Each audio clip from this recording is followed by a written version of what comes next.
do you change the public's perception of food in the short and long term in order to protect the planet while eating at a reasonable price? How do you design products that consume less energy to produce and whose origins are known in order to take care of the environment? To answer these questions, I'm very pleased to welcome David van Laskowski. Hello. Hi. Hi, thank you for being with us. You just arrived from Stockholm and you are CEO for the leading European healthy takeaway concept, Picadeli. So to start with, David, please, can you tell us about yourself? So let's see if you can hear me. Can you hear me? Cool. So thank you very much. Really, really happy to be here on this beautiful Sunday. Some say there is no such thing as healthy fast food, but we know they're wrong. With 50 million salads sold every year, our consumers already proved them wrong. The demand for healthier fast food that is tasty, convenient, and affordable is tremendously high. And we realize that we can deliver on that while still serving a greater purpose. For the next 30 minutes or so, I will try to shortly describe Picadeli and the journey that we've had and how and why we see ourselves as change makers. But firstly, as you asked me, a short introduction. So my name is David van Laskowski, and besides being the father of an 11-year-old boy and an 8-year-old girl that both have to live with the choices that our generation makes, I'm also the chief executive of the Picadeli Group, as well as the Green Food Group, which is a leading European tech-enabled player with an annual turnover of north of 500 million euros in the space of healthy and sustainable convenience food. My ambition here today is to elaborate a little bit on how we managed to raise the bar on European convenience food community, starting in Sweden a decade ago. And over the last 5 years, we aimed really, really high and managed to become leaders in France, Belgium, Germany, Finland, and also expanding into the US, serving some of the most successful but also demanding customers or retailers in the world, including Coop, Carrefour, Rewe, 7-Eleven, Auchan, Albertsons, Ahold Delhaize, Leclerc, Intermarché, Casino. I keep on repeating them because there are many, many, many more. So we transformed the salad bar category with the support of big data, AI, and a strong purpose into becoming a healthy fast food takeaway destination that drives footfall, growth, and profitability for the retailer, admiration, love, and repurchases for the consumer, while being good to the environment, good for the individual, as well as good for the wallet of the retailer and the consumer. These are enormous grocery chains that you mentioned. Were they receptive from the beginning, or did you have to convince them on a large scale, you know? I mean, we're on a mission to democratize healthy and sustainable food by making it accessible, affordable, and obviously also appetizing. And while I would say that's a message that resonates very well with the retailer, but we still need to have a counterpart that is at the right organizational level with the retailer. That means that we need to have a champion or a contact person on the retailer side that needs to have a broad or at least strategic perspective and not only a product price perspective. I think consumer optics, that is how Picadeli positively influences the retailer's brand, their consumer store perception, and the fact that we drive massive of footfall to their stores around lunch needs to be clearly understood.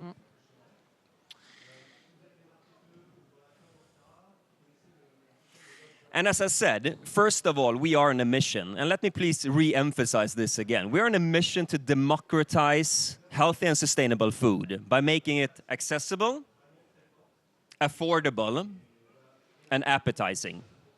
So we are this self-service, digitalized salad bar concept that with the support of education, customer success specialists, numerous of digitalized tools to deliver world-class food safety, business intelligence and monitoring, as well as an, I would say, obsessive dedication to provide the tastiest, healthy, fresh food out there.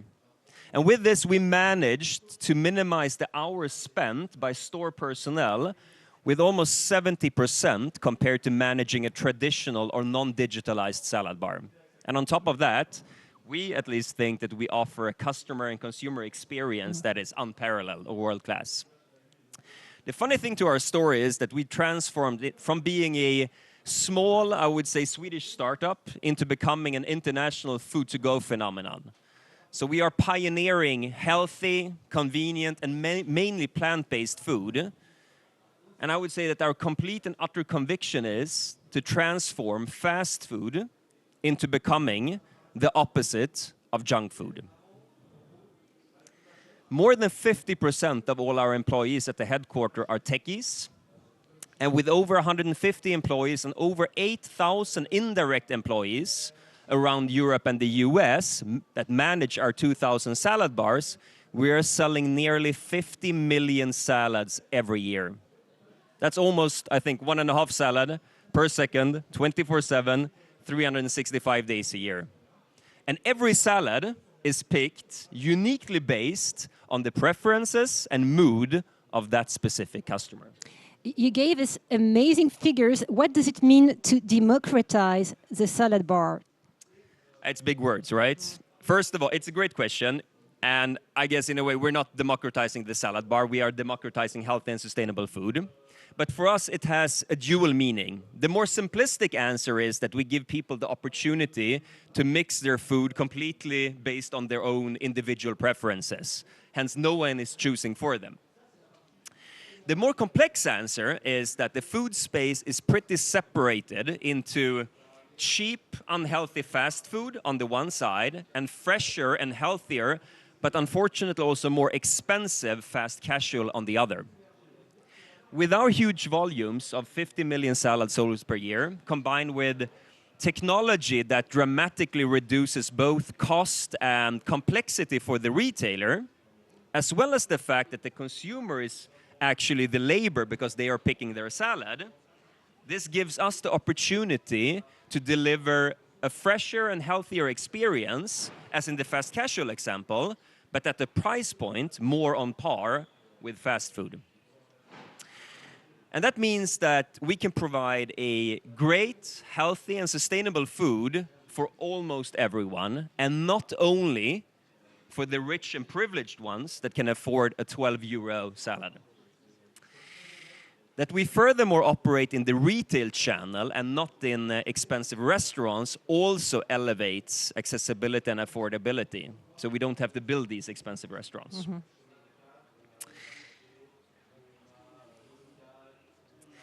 But as an in-store concept player, we need partners, thus the retailers, to really make a change. But let's make no mistakes. Our salad bars is not a tool for ideology. They're not a tool for sustainability activism. It is a highly profitable business for the store and the retailer.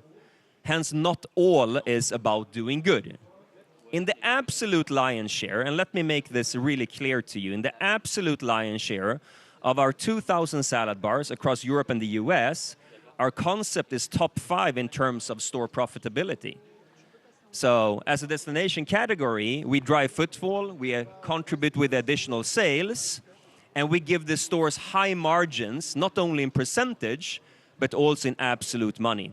So internally, we say that sales is vanity, while profits are sanity, and we're in the business of providing the stores strong, recurring profits. But we also strive for I would say undisputed convenience, and not only for the consumer, but also for the customer. So execution and insights are everything for us. So I would say that we are highly convenient, optimized, and data-driven, and that has reduced the time to handle a salad bar with 30, 40 hours per week per store. So you can imagine the impact of that when you have 2,000 stores, and hopefully like 4,000 stores in a couple of years. So we automate almost every process for the customer in terms of food safety, surveillance, monitoring, maintenance, business intelligence, and reporting. And by being extremely data-driven, we automatically learn the taste preferences of the people shopping in that specific store. So we can set an optimal assortment for the people in this specific store, hence driving sales, driving profitability, while minimizing food waste. We also look at sustainability as a part of our every move. In essence, we question every part of our operations continuously. And thanks to our digitalized, cloud-based food safety system that in real time monitors shelf life of every individual product in every individual salad bar in every individual country, and pushing notification on temperature and shelf life deviation, we really minimize food waste.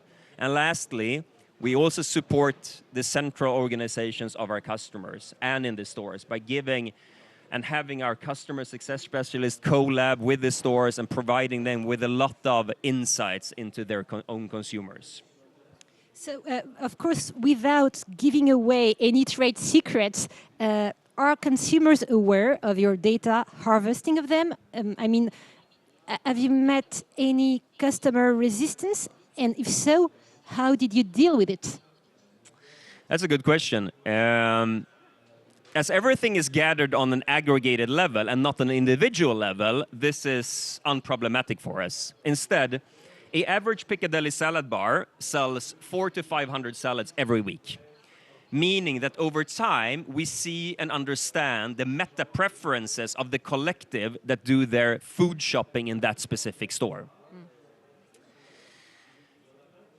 And at the end of the day, coming back to the consumer experience isn't just important for us, but in fact, I would say it's the most important thing on our plate. Our concept provides freedom of choice, and with a wide assortment with over 150 SKUs, I would say that we can cater for the preferences of all. It doesn't matter if it's a hardcore vegan or a bodybuilder that calculates all his or her proteins, and fortunately enough, also for all of us in between as well. And I would say that they like us, the consumers. And this year we're honored to say once again that we won the prestigious award Product of the Year here in France. And add to that a greener and healthier option compared to many other fast food or food-to-go offerings out there. With 50 million salads sold every year, individually picked by the consumer, it's pretty safe to say that we know the salad bar eaters. We know what they want, and we monitor and learn their preferences. You were talking about the salad bar eaters, but it's very interesting because your customers base is very large, from vegans to bodybuilders. Where is your sweet spot? I mean, in other words, where are most of your customers located in these spectrums? Also a very good question. Together with our external partners, we gather consumer data quarterly across all our markets to really understand the consumer's view on our brand, on our execution, on our food, and on many other relevant data points. With that said, sorry to disappoint you, but our concept does not have a sweet spot. Instead, we have an even spread across ages, between gender, and between all different social backgrounds and ideologies. So in a way, I would say that underpins our democratization point from before, as everyone can pick a meal based on their preferences, according to their current state or mood, and most importantly, at a reasonable price.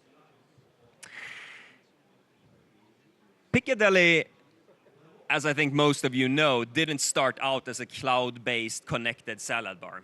During the first year, there were no tech innovation as a part of our story. Focus for us was instead on finding the best suppliers out there, the freshest recipes to compose great food mixes. However, store execution quickly became one of the core components for our success. And today, we've launched the 4th version of our digitalized salad bar, and it's being released. And you can experience it in, can I do some commercial here as well? Sure, of course. Thank you. Hall 6, stand F066. And obviously, you can indulge yourself in a fantastic and also free salad. And I would say that the current bar is really, really packed with innovation, all to minimize food waste, having the best food safety possible out there, minimizing the space for human error and minimizing the efforts from the store personnel, while still providing the best consumer experience there is. And I'm pretty sure that we dare to call it the safest salad bar in the world. I also want to say that we're pretty happy that our achievements have been acknowledged at the World Summit for Future Food, where we actually received the Food Tech Innovation Prize for healthy food. So you were talking about in-store execution. With all this technology, it still comes down to in-store execution. So could you talk about the training of these employees? Maybe some of them are critical to minimizing food waste, critical to maintaining food safety, and of course, food presentation. So how do you deal with it? As I said before, we have roughly 8,000 indirect employees, meaning people that are caring for our salad bars without actually being paid by us because they are store personnel. And I would say that we have for a decade, with the best technology out there, simplified execution in store to be successful in a world where store personnel is increasingly expensive and the turnover of store personnel is high. And we've done this through reoccurring both physical and online training, combined with a lot of technology, such as our zebras, that in real time informs you what to do, how to do it, when to do it. So, I mean, even I managed to manage a salad bar, so it's fairly easy, I have to say.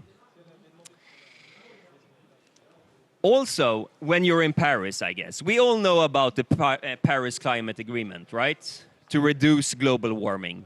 The aim is to strengthen the global response to the threat of climate change by limiting the temperature increase to 1.5 degrees Celsius. And one key to reach that target is to lower every meal served to 0.5 kilos CO2 equivalent.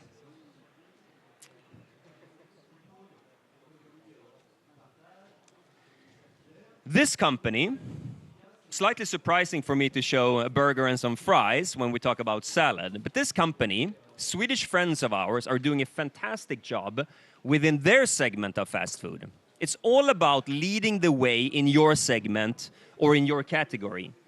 And these individuals rightfully received the UN Global Climate Action Award for their climate positive work. And I think that's extremely impressive. And this number shows their average climate impact per meal.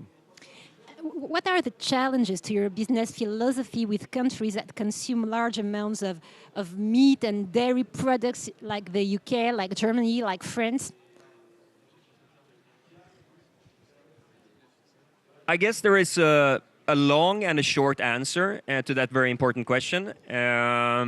We know that scientists have concluded that avoiding meat and dairy products is the single most important way to reduce your environmental impact.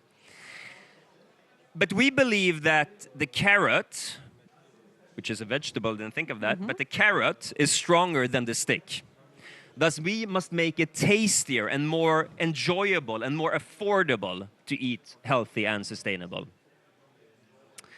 So again, if you have a few minutes afterwards, swing by our salad bar and see how we actually have found a way not to force people eat less meat and dairy products, but rather wanting them or making sure that they want to indulge in healthier food.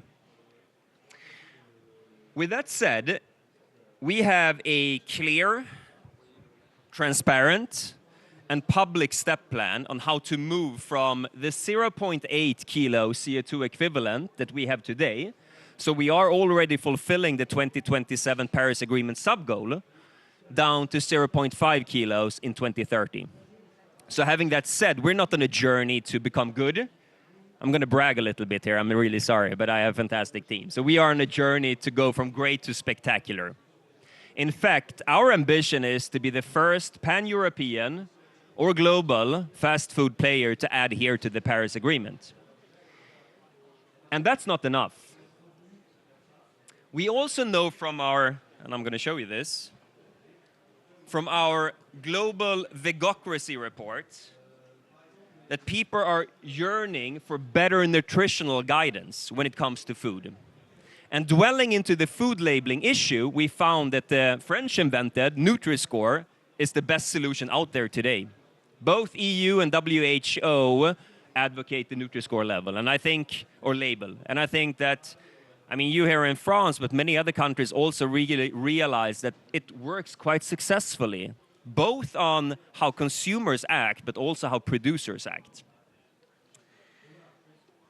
And speaking of eating healthy, a recent BCG report summarizing contemporary research on sustainability-oriented investments concluded that investing in alternative proteins outperform all other sustainability-oriented investments, measured as sustainability impact per invested euro.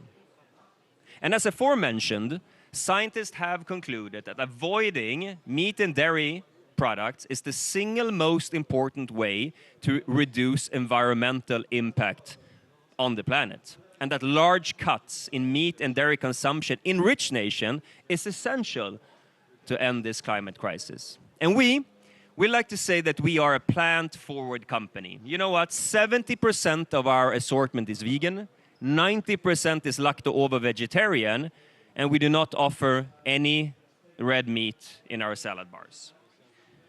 So in a way, you could say that we have the bowls to make a change.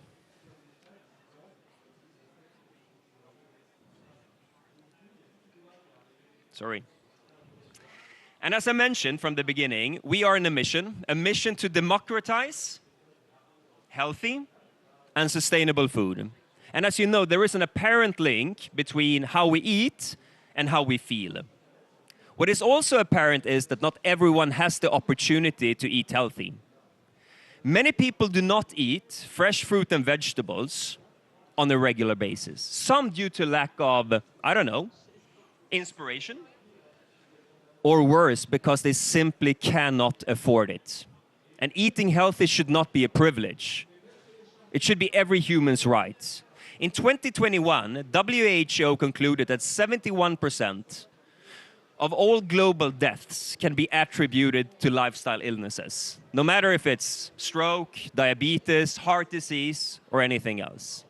And studies show that the physical inactivity during the pandemic has increased, suggesting that this negative trend might have been accelerated. And with the current inflationary situation that I think all of us are experiencing in the world, general access to healthy and sustainable food will most likely suffer even more. So anyone who is able to contribute to change should. I think it's really crucial that we all try to be change makers. But coming from our perspective, we asked ourselves, how does a vegetable-intense diet impact overall health and life quality? And how does factors such as age and gender and income and nationality play into the opportunity to eat healthy? And once again, that's what we set out to examine in this 2022 Vegocracy report. So we asked 11,000 people in 7 European countries and the US about their eating habits. Some of you might think that isn't it a little bit naive that the salad bar company think that they can democratize public health? I mean, in all honesty, we can't change laws. We can't force people to eat the recommended amount of fruit and vegetables.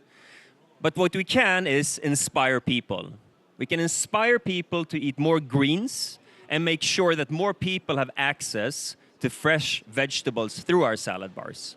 And the Vegocracy report is really a serious attempt to investigate what implication a diet has on health and quality of life.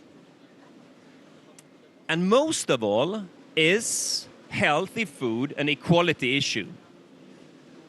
And as you know, or you don't know, but hopefully if you read the report, you will know that we found some really, really interesting findings. I think that eating fruit and vegetables is good for your physical health. That's pretty much old news, right? But there is also a very strong correlation between eating healthy and better relationships, better sex life, and a higher life satisfaction in general.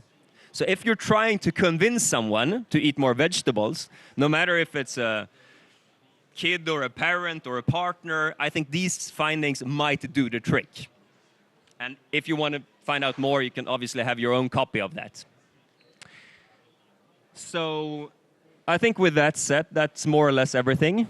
Thank you very much. It was a very fascinating presentation, and I think it really enable us to better understand who you are and what Picadeli does. And thanks to your commercial announcement, we know you all know where to find Picadeli and have a free salad. So thank you very much to you, David, and thank you to all of you for coming to this slot to listen to this presentation. Thank you. Thank you. Thank you very much. Friendly reminder, Hall 6, F066. In case it was not clear enough, now you have no excuse not to go to this stand. Thank you to all of you. Thank you very much. Cheers.